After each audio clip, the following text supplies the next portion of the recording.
Hello friends, welcome to Radhima kitchen. எல்லோரும் எப்படி இருக்கீங்க? இன்றைக்கி நம்ம பார்க்க போகிற ரெசிபி என்னன்னு பார்த்தோம்னா முட்டைக்கறிங்க. முட்டைக்கறின்னா நம்ம ஹோல் முட்டை யூஸ் பண்ண போகிறதில்ல, முட்டையோட ஒயிட் பார்ட்டை மட்டும் வச்சு தான் நம்ம கறி பண்ண போகிறோம்.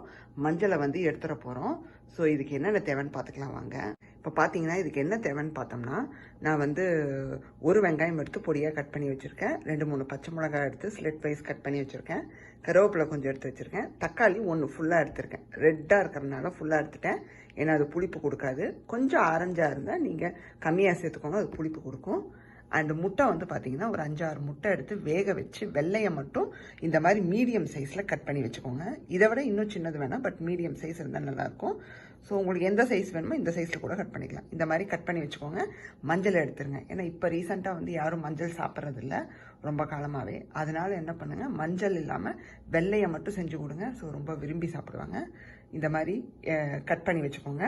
அண்டு மஞ்சத்தூள் ஒரு 1/4 டீஸ்பூன். அண்டு குழம்புத்தூள் நான் எடுத்திருக்கேன். குழம்புத்தூள் பார்த்திங்கன்னா ஒரு 1/2 டீஸ்பூன் கிட்ட எடுத்து வச்சுருக்கேன். மிளகாத்தூள் 1/2 டீஸ்பூன் எடுத்து வச்சுருக்கேன். அண்டு தாளிப்புக்கு நீங்கள் என்ன வேணாலும் சேர்த்துக்கலாம். கரம் ஐட்டம்ஸும் தாளிச்சிக்கலாம்.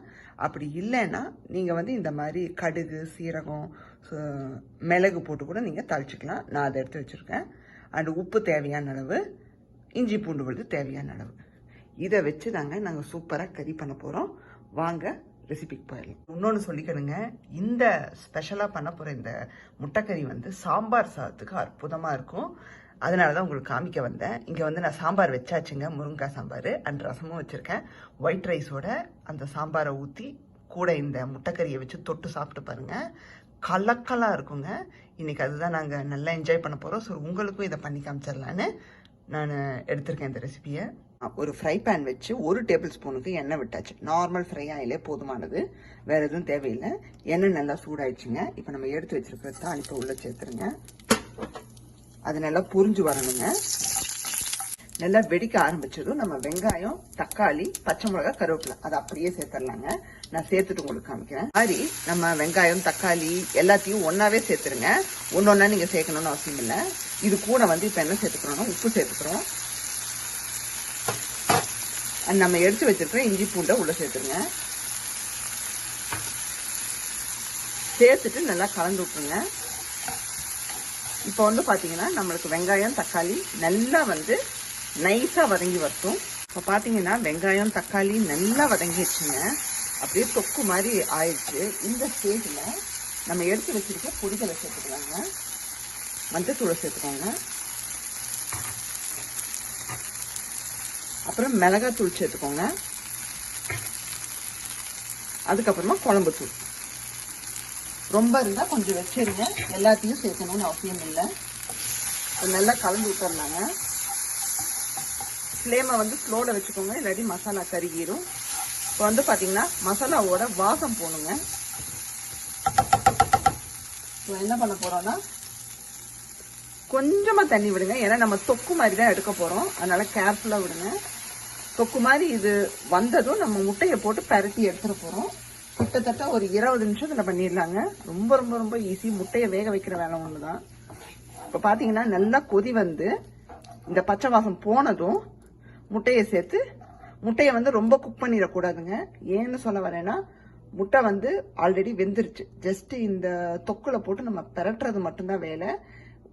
அந்த தொக்குல போட்டு நீங்கள் மறுபடியும் ஒருக்கா குக் பண்ணிட்டீங்கன்னா ரப்பர் ஆயிரும். ஸோ அது ரொம்ப முக்கியம். இப்போ பார்த்தீங்கன்னா நம்ம தண்ணி விட்டோம், நல்லா கொதிச்சுட்ருக்கு. இந்த சமயத்தில் முட்டையை ஆட் பண்ணிடலாம். உங்களுக்கு கன்சிஸ்டன்சி காமிச்சிடுறேன். ரொம்ப தண்ணியாக இல்லைங்க, லைட்டாக அந்த தொக்கு இதுக்கு ஃபார்ம் ஆகிட்டுருக்கு மெல்ல மெல்ல. இப்போ இந்த ஸ்டேஜில் நம்ம முட்டையை சேர்த்துடலாம். அண்டு டேஸ்ட்டு பார்த்துக்கோங்க. இந்த ஸ்டேஜில் உப்பு, காரம் எல்லாம் கரெக்டாக இருக்கான்னு. பத்தலைன்னா ஆட் பண்ணிடுங்க. ஏன்னா முட்டையை ஆட் பண்ணதுமே நம்ம இறக்கிடுவோம். தட் மீன்ஸ் மிக்ஸ் பண்ணிவிட்டு இறக்கிடுவோம். ஸோ முட்டை லவர்ஸுக்கு இதை கண்டிப்பாக பண்ணி கொடுங்க. என் ஹஸ்பண்ட் எல்லாம் முட்டை இருந்தால் போதுங்க, வேறு எதுவுமே கேட்க மாட்டார். ஏன்னா அவர் நான்வெஜ் ரொம்ப சாப்பிடவே மாட்டார், செலக்டிவாக தான் சாப்பிடுவார்.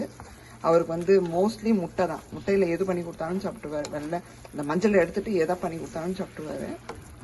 அதனால் என்ன பண்ணுவேன்னா, அதனால தான் எனக்கு தோணுச்சு இன்றைக்கி சடனாக இதை பண்ணலாம், சரி உங்களுக்கும் பண்ணி காமிக்கலாமேன்னு பண்ணுறேங்க. இதை நல்லா நான் பரட்டி விட்டுட்டு உங்களுக்கு காமிக்கிறேங்க. பார்த்தீங்கன்னா நான் அந்த தக்காளி கிரேவியோட நல்லா பரட்டி விட்டாச்சுங்க. ஆல்மோஸ்ட் அந்த தொக்கோட ஒரு என்ன சொல்கிறேன்னா ஒரு 1 மினிட்டுக்கு இப்படி கலரிக்கிட்டே இருந்தீங்கன்னா லைட்டாக உங்களுக்கு அந்த ஸ்டிக் ஆயிரும். தட் மீன்ஸ் அந்த தொக்குல போய் அப்படியே, ஆனால் இது வெள்ளையில் ஒட்டாது தான், பட் இருந்தாலும் நீங்கள் அந்த தொக்கோடு எடுத்து சாப்பிடும்போது நல்லாயிருக்கும்.